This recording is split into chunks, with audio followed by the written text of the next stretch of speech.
In my playbook tonight, Mark Sanford, governor of South Carolina, is hanging on his political future with his fingernails, and now he says God wants him to keep his job. Exploiting his wife, his kids, his staff, and the people of South Carolina, that's not enough. Now he's got to get the big guy involved, right? Let's rewind this for a play-by-play of what's come down. First, Sanford compares himself to King David, the king appointed by God to lead his chosen people. I've been doing a lot of soul searching. What I find interesting is the story of David and the way in which he fell mightily, fell in very, very significant ways, but then picked up the pieces and built from there. And it really began with, first of all, a larger quest that I think are well expressed in the book of Psalms on the notion of humility. Twittering, Facebooking, websiting, all that stuff. Humility. Is this guy for real? Stop searching your soul, Governor. Stop being mesmerized by your own reflection and just do the job, will you? Then last night, he goes online to campaign trying to validate himself and gin up support.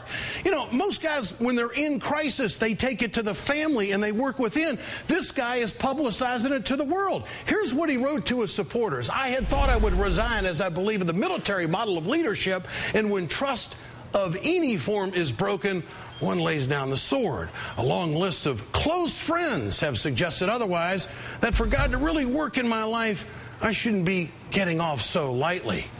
Governor, stop hiding behind your plastic Jesus and face the consequences of your actions. Then today we find out there's more. Sanford, you know what he's doing? He's doing this so he can collect a check.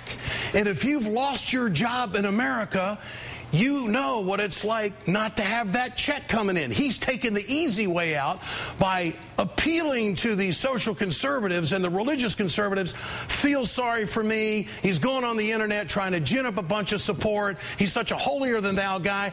How can the folks of South Carolina put up with this? Demand this guy's resignation, all of you, and get it done. Roger Simon joining me on this issue tonight, chief political columnist for Politico. Roger, what am I missing here tonight, if anything?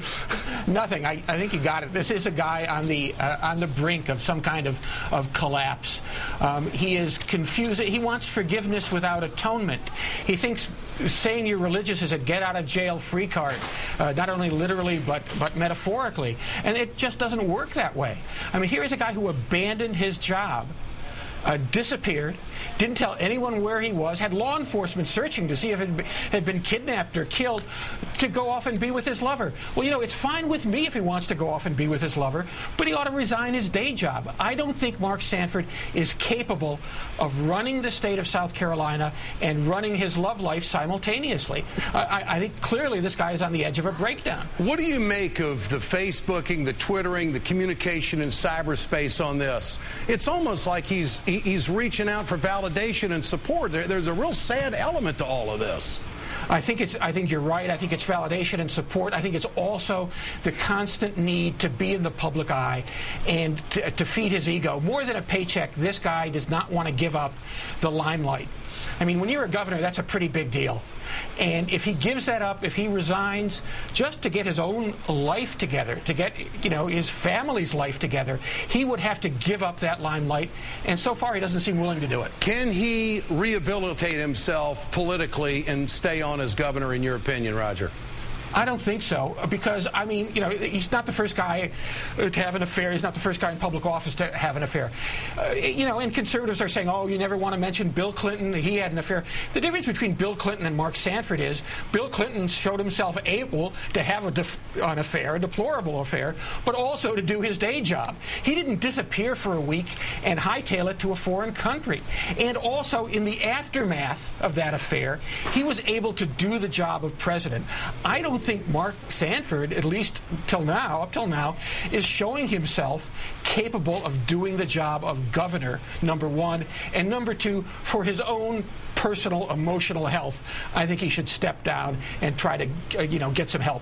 What does it mean that the story out today that he admits that there were other involvement with women, but not sexual, but he crossed the line?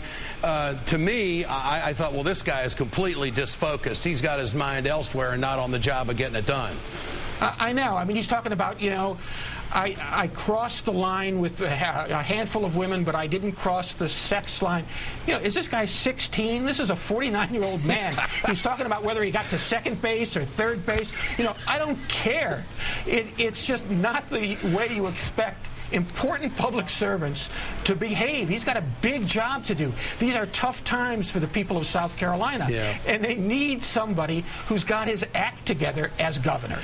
Roger Simon, great to have you with us tonight. Thanks so much. Thank you, Ed.